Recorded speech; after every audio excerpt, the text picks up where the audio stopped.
Basically, I have 3 cocktails I'm going to demo for you all today, but I think then we're going to have plenty of time for questions, and depending on how it goes, maybe we could even, after the demos, unmute you, and you can ask your questions with your own voices. So we'll see how that goes. Thank you all for joining. I'm Esther Mobley. I'm the wine critic at the San Francisco Chronicle. I'm not the mixologist at the San Francisco Chronicle, so I'm just an enthusiastic home bartender. I'm not a professional. So take everything you learn here with a grain of salt. Like all of you, I'm learning the brave new world of working from home, Zoom conferencing. I'm so happy we're doing this. I know that Christina is organizing a lot of other subscriber Zoom events. My colleague Tara Duggan is going to be doing a cooking demo on Thursday. So let us know how you like these, if they're fun, if you want more of them, if we should have done them differently. And we're learning all of this as we go. Great. So with cocktails, I think, cocktails, as with wine, as with food, the thing that I really think about is balance always. So just like with a wine, you want there to be kind of a harmonious balance between sweetness or at least the perception of sweetness, and acidity.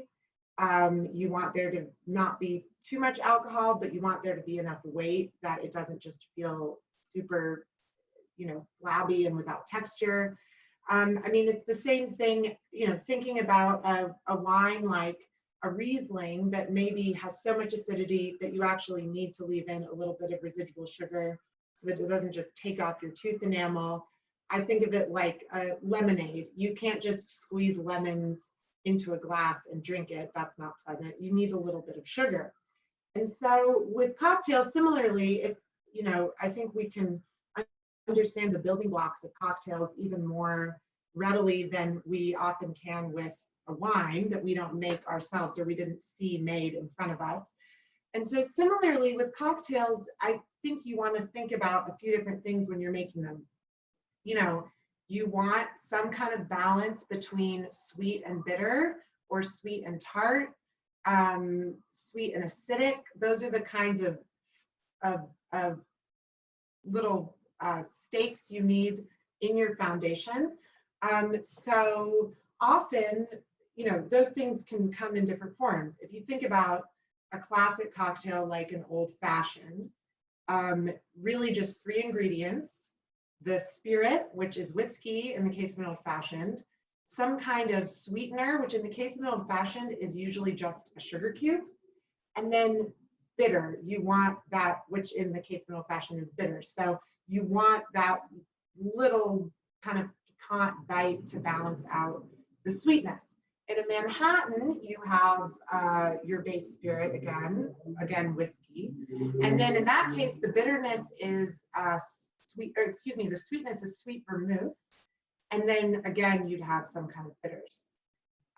So though, if you follow that, you can really actually get a lot of cocktails. A lot of drinks you're familiar with are just those building blocks: the kind of spirit, the sweet, whatever it is, and the bitter.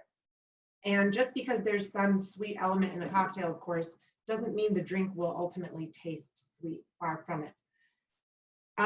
So those are some things. I mean, right now we're at home, liquor stores are still open, grocery stores are still open. We're certainly not without access to alcohol, but like you probably, I'm trying to leave the house and go on those excursions as infrequently as possible. It's not really that pleasant to go to the grocery store now that we're waiting in line. And of course, we're just thinking for our own health reasons about limiting our trips and exposure to other people. So I happen to have something of a just kind of random liquor collection at home. Sometimes it doesn't always coalesce into a drink, but I've been trying to get a lot more creative over these last couple of weeks and fashion what I already have into a drink. Okay, so I wish I could make drinks for all of you and share them with you. It feels a little silly to just be making something and then I guess just drinking it myself. But when this is all over, we'll hopefully do something like that. So the first drink I'm gonna make is a variation on a spritz. Who here has had, I think you can raise your hands in Zoom, right? Who here like drinks spritzes or maybe has had an Aperol spritz? That's a kind of like the spritz that a lot of people are familiar with. Yeah. Well, you may have had that. The Aperol's a brand. It's owned by the same company that owns Campari. It's kind of like a lighter version of Campari. And the Aperol Spritz is the Spritz is a format that you can riff on endlessly. So it usually has Campari, which is that bitter agent. It often will have some kind of other aperitivo liqueur, and then it'll have sparkling water and a splash of soda usually. I'm gonna make something that's a little bit different. It's called, so it kind of marries a spritz with another drink you may be familiar with called a negroni. And a negroni is one of the easiest cocktails to make because it's perfect thirds. It's 1/3 Campari, 1/3 sweet vermouth, and 1/3 gin. So it's easy to make. You just have to, however much of a drink you want, you just have to make sure those are in equal measures. And then that's your Negroni. A Negroni is a really strong drink because it's liquor, liquor, liquor. There's no modifier, there's no juice or any non-alcoholic thing. So I love this variation on it called a Negroni sbagliato, which means kind of like an incorrect, wrong Negroni. And it's kind of like a Negroni meets a spritz. So, okay, I'm gonna start making a drink. I don't have fancy cocktail ice here in my apartment in San Francisco. So a Negroni sbagliato, like a real Negroni, has Campari. By the way, sometimes, like if I'm just at a place that doesn't serve good cocktails, but I want something, Campari and soda to me is like a great little easy thing to drink. I do that a lot. So I'm going to measure out 1 ounce of Campari.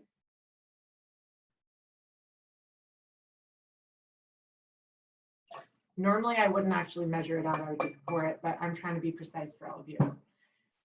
Then you want, as in a regular Negroni, sweet vermouth. So like Dolin Rouge is a good example. I love Dolin Rouge, Dolin Blanc, Dolin Dry. I don't know if you guys can see it, there's kind of a glare.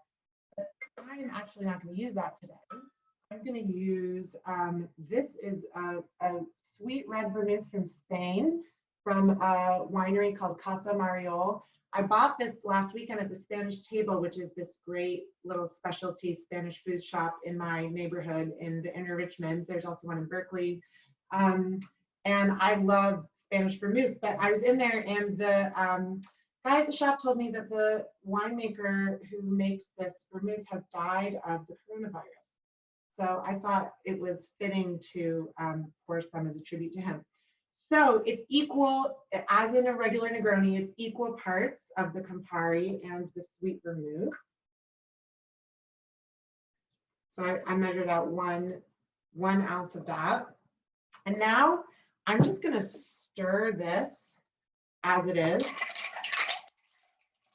So this is just 1 ounce of Campari with 1 ounce of vermouth. And then I'm gonna pour it into a glass with spritzes. A wine glass, I think, is the way to go, although some people prefer like a little rocks glass. So I'm just pouring this into there. Actually, I think I'm good with the ice. Ice is good in this. And then instead of gin, because I'm really actually not up for drinking a bunch of gin right now, you just top it with some sparkling wine. And this is Argyle. It's a sparkling wine from Oregon. This is actually probably too nice of a sparkling wine to use for this cocktail. The thing you would really want to use is Prosecco. Okay. And now just a little bit or a lot. And then a little orange peel, I think, is what we want.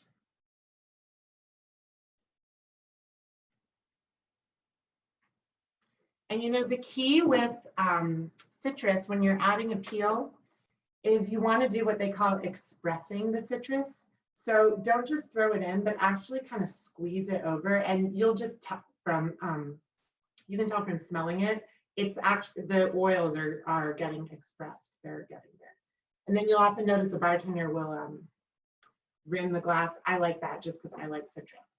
So okay, this is called a negroni sbagliato. It's really good. It makes a difference when you actually measure it out rather than just pouring it in like I usually do. So, okay, cheers. I wish I could give this to all of you. This is really good. The thing, I drink a lot of spritzes. I love them. I usually have some sparkling wine on hand. I like to just put one of those sparkling wine stoppers, keep it in the fridge for several days. That way I can just pour myself a little bit. And this is, I mean, this is what like in Italy they drink at 5 o'clock, this kind of a thing. It's, there's no hard alcohol in it. It's light, it's refreshing, it's bracing, it's bitter, it's sweet. It's like kind of whets your appetite in that way that bitter things can do. And to me, this is like the perfect gateway between the workday and my evening, which while I'm just confined to my apartment, really, it can be hard to erect any kind of a boundary. So, okay, now I guess I'm not just gonna drink this, I'm gonna make another drink. So the next drink I'm going to make and talk to you guys about, it's kind of a variation on a drink called a cosmonaut, which itself is a variation on a cosmopolitan. So a cosmopolitan, it's kind of a silly, girly drink with cranberry juice. And anyway, I don't tend to have cranberry juice around the house, but there's this bartender in New York called Sasha Petrosky, and he came up with a kind of riff on the cosmopolitan that uses raspberry preserves instead of cranberry juice, which I thought, I always have some kind of jam in the fridge, even though I don't usually have cranberry juice. And so last week I started playing around with using jam in the drinks, which it sounds like it would be kind of maybe too much glycerin and just kind of too fatty, but especially if you use a cocktail shaker that then has some sort of a strainer, it works out pretty well. So I didn't have raspberry preserves, but I have blackberry preserves. And so I'm gonna make this version, this kind of riff on a cosmonaut. So I'm going to start with, I'm going to use a cocktail shaker, and I'm going to put some ice in it.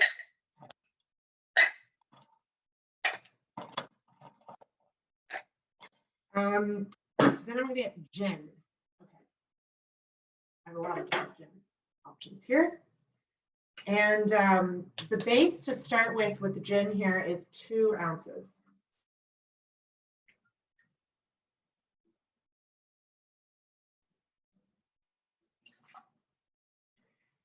Then I'm going to get a citrus juice. Okay, so this is following that kind of, we start with a spirit, then we get this tart, bitter thing, citrus juice in this case. So I used a lime. You could easily, I think, use a lemon in this case. And we want about 3/4 of an ounce. And that's exactly that. And you could feel free to like use a little more if you kind of like it on the tartar side or not. Okay, and now we open the can of preserves. And we want basically what's known as a bar spoon's worth. Again, you can, I mean, it looks kind of crazy to be putting it in, but there we go. I tried this the other day, it turned out pretty well. And now you actually really want to shake it for a while. That's the key here. Because you need the, I'm assuming you can't hear me as well when I'm shaking, but you really want the jam to like get liquefied and get mixed up in there.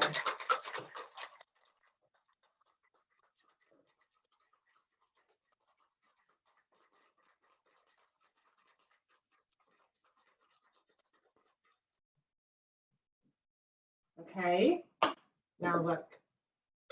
This is a brandy glass, forgive me. Like you, I'm operating with limited reserves here. And it actually looks almost exactly like a Cosmopolitan. It's that kind of pink color. Okay, this is my answer to a cosmonaut.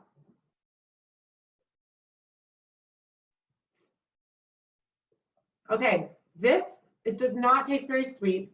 I think the sweetness is kind of, it's just balancing out the really tart lime juice. But to me, this is like a great kind of citrus forward gin drink. I actually might have even used a little more of the preserves now that I'm tasting it. It's really refreshing. I mean, again, it's like, you know, it's almost like a daiquiri, I guess. You think about a daiquiri as being white rum, just super limey, and then having a little bit of sweetness, in its case, in the form of simple syrup. But try this with jam, whatever you have in the fridge. And vodka would be fine. White rum would be fine. I mean, I would use a clear spirit. I wouldn't use a brown spirit. Tequila even, I mean, tequila with citrus and fruit flavors is a great combination. And I think, you know, this is one way to go through some of the jam in your fridge. Would grapefruit juice work? Yeah, for sure. For sure. I think grapefruit juice would be delicious. I mean, one drink I love is a Paloma, which is usually tequila with grapefruit juice. We make it sometimes with mezcal with grapefruit juice, but I think like tequila with grapefruit juice, and then if you wanted to add any kind of little fruit preserves, I think that would be very delicious. Okay, the third drink I'm going to make is a whiskey smash. So this is almost exactly like a mint julep, which is a famous drink in Kentucky where my mother is tuning in from. If you go to the Kentucky Derby, you will have it a lot. And one reason I wanted to make this is because we grow mint on our balcony. I mean, we don't have a big garden. We live in a San Francisco apartment, but mint is like grows like a weed, and we just have so much of it. And I was just trying to think, okay, can we use some of this? I'm like putting mint on everything we cook, basically. But this is a great way to use mint. So you start, and again, this is also adaptable. Yeah. We're gonna grab a few mint leaves, just however many you want. Again, this is kind of like however minty you like it. And then you're going to have needed to make simple syrup. It sounds like kind of an annoying extra step, but it's really easy. Simple syrup, there's different variations on syrups you can make, but regular simple syrup is just a 1-to-1 water and white sugar, granulated sugar. Put it in a small saucepan on your stove. Cook it, doesn't take that long, I mean 5 minutes, until the sugar is absorbed in the water and it makes this kind of milky little syrup. The annoying part is then you have to cool it because it's really, really hot if it's just been on the stove. So you can't make a drink like that next second. But I'll usually put it in a little mason jar, throw it in the freezer, and like wait 20 minutes or so until it's cooled off. So, and just make a bunch. I mean, it's water and sugar, it's nothing. So this is one great way to get a lot of classic cocktails incorporate simple sugar, and it's one great way to just get a little bit of that sweetness into the drink if you want to balance it. My mason jar got pretty sticky. Okay, so the whiskey smash, you're gonna start with the mint leaves at the bottom of the glass with nothing else in it. And then you're gonna put in 1/2 ounce of simple syrup.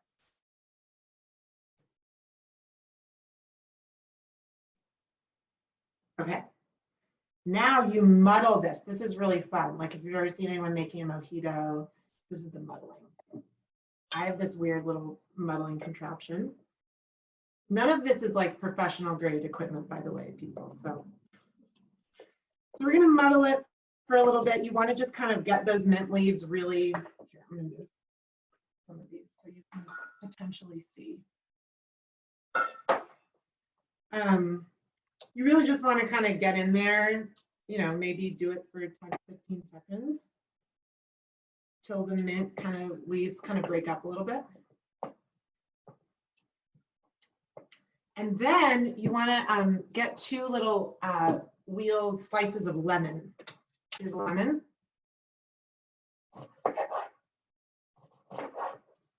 And now you're going to muddle those. Again, this could basically be any citrus you want. I mean, lemon's always good, but you could do this with lime or grapefruit, I think. You just want the acid, the tartness. So now you muddle that, and you really just kind of want to target the pulp, get that lemon juice out. So now you've got what looks like a very delicious, at least it looks very delicious to me, simple syrup, lemon, mint kind of concoction in your glass. Then you can then you're done muddling. Then you put a little ice on it. If you were being fancy, you would have like one of those big cube, square ice cubes. I should probably get an ice tray so I can make that, but I don't have one. And then you pour over your whiskey. Bourbon or rye is good. You probably wouldn't want like an herbal whiskey. You wouldn't want a scotch or anything like that. And 2 ounces. So again, that was ½ an ounce of simple syrup, and now we want 2 ounces of whiskey.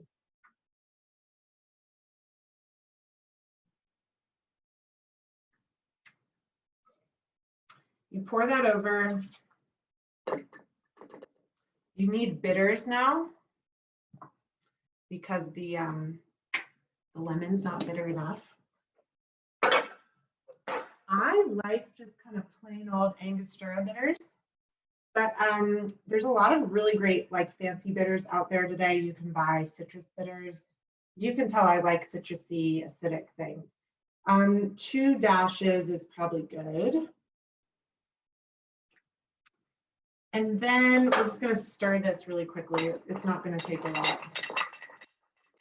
It's mostly all kind of combined already. And then you can throw a little more mint on there if you have it. A couple fresh mint sprigs. You could put another fresh slice of lemon. And I mean, to me, this is like such a great kind of summer. It's starting to feel summery here in San Francisco. Refreshing, citrusy, whiskey, minty cocktail. It's really good. Okay. That's what I got for you guys. It feels, now that I'm doing this, it feels a little cruel to just now be drinking these drinks by myself. I do have one other person here to help me drink them after this, I hope. But do you guys want to talk? Do we have questions? And Christina, you let me know, is it better for people to ask the questions here, or do we want to unmute folks? I think if we unmute everyone, it might get too loud with people's background noise. So what we'll do is, if people can just use the raise your hand feature, I can unmute you and then you can ask your question. Good idea. And do we have any questions so far? Did I try other jams? I will. I think raspberry would be a really good one. Again, I think it's like, to me, that makes a little more sense kind of in terms of its tartness than the blackberry, but the blackberry worked really well. It doesn't end up tasting jammy at all. Who's got a question? How do I raise my hand? We did raise Do our hand. Negronis work with Aperol? Yes, I actually sometimes like them better with Aperol. Negroni is also, I mean, the classic Negroni now, Campari, the brand, has like totally co-opted it, but it does not have to be made with Campari. And the Campari is, you know, the category, the genre that Campari is, we might call an aperitivo liqueur.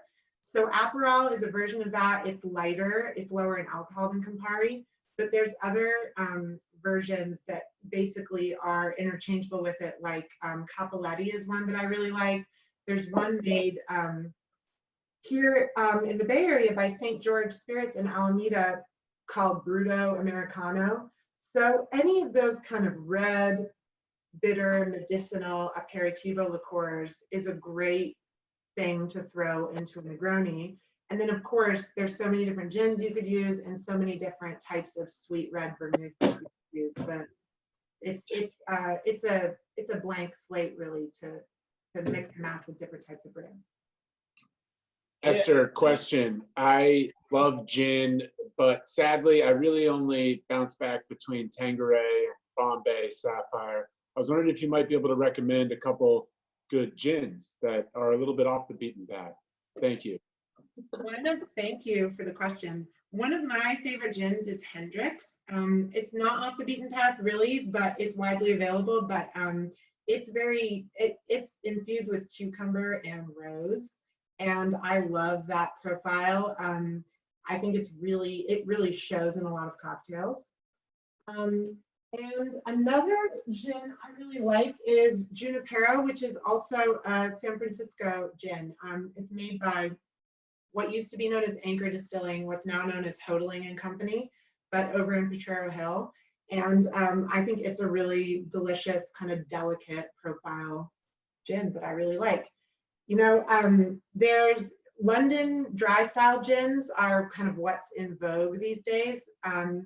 But some people, there still are a few kind of stragglers of an old style called Old Tom gin that's a little bit sweet. That is what you would use, for instance, in a Tom Collins cocktail. Ah, great. Thank you. Thanks for the question.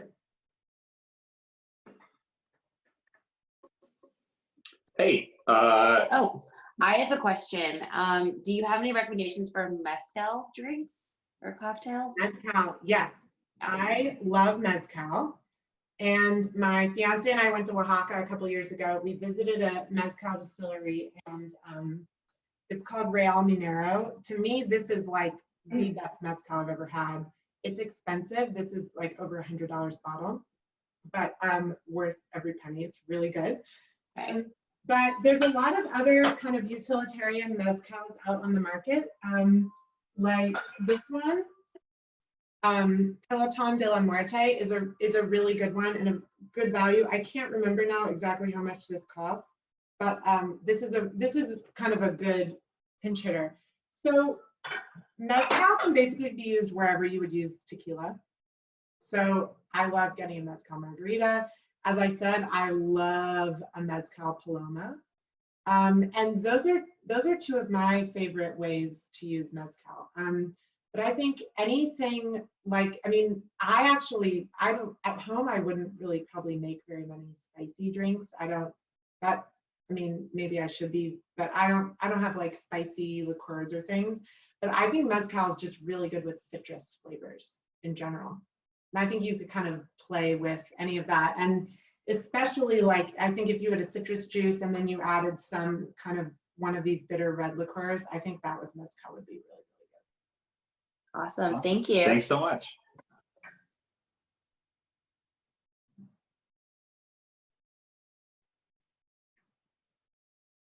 Anyone else? How about Pisco? Do you have any Pisco. I love Pisco. We're just in Chile. We just went to Chile. Tell us about that you're drinking. I don't know that much about Pisco. Well, it originates in Peru, and then they developed a Pisco area that they renamed in Chile. So it's a brandy that they make in Chile and Peru. A Pisco sour. A Pisco sour. I understand actually a Pisco sour originated in San Francisco.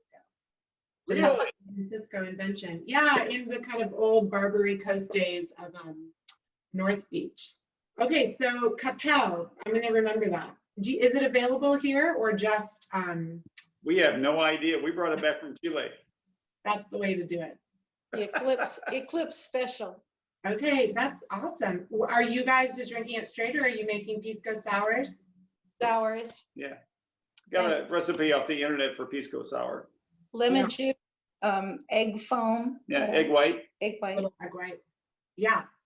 Yeah, and egg whites are used often in sours, although they don't have to be. And they're a great way to, again, add a kind of balancing element when you have a really tart sour citrusy drink. It kind of softens the profile. We like the drink you made with the raspberry jam. It didn't taste like the Cosmo though. You made it too? Oh, yeah. Oh, yeah. That's great. Oh, I'm so glad you followed along. It doesn't taste like a Cosmo. Does it just taste really citrusy? Yes, Yeah. I use lemon juice. It'd probably be better with orange juice, I'm thinking. Maybe. Yeah. I used lime and it's pretty tart. That's great. Okay, perfect. Oh, yeah, So we're mixing. Right. I love it. we couldn't make the other one. I know. Well, you never know what people have at home. But We have bay leaf growing in the backyard, but I don't know that bay leaf makes any kind of ooh, interesting. You might have to like take it out at the end. I would like to know how you make your paloma. Yes, you said you really like paloma. Yeah, I squeeze fresh grapefruit juice and then just add mezcal. I mean, again, I don't normally measure it out. And Will, my companion here, he adds a salt rim, but I don't. One of the viewers typed in a pisco paloma. Oh, that sounds like a great idea. So I Yeah. got that just grapefruit juice and pisco. Sure, I think so. I mean, Yeah, worth a shot. I think there's no rules, and to me, most of the citruses are kind of interchangeable. You know, I mean, it's just a matter of the flavor and the tartness that you want. Who else has been making themselves a drink while we've been chatting? Hello. Man. Hey there. Hey, can you hear me?